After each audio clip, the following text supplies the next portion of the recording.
सकती है, उसके बारे में ये ट्रेनिंग दिया गया।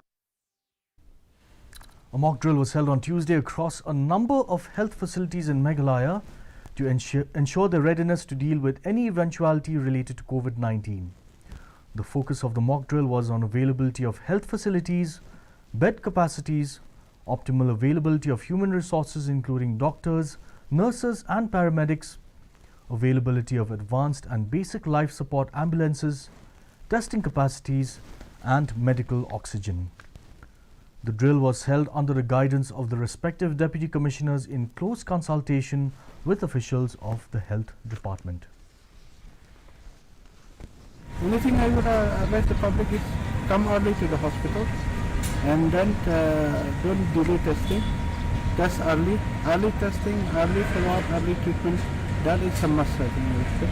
And masks, I think once there are cases, masks are not to be used. Meghalaya BGP is reaching the grass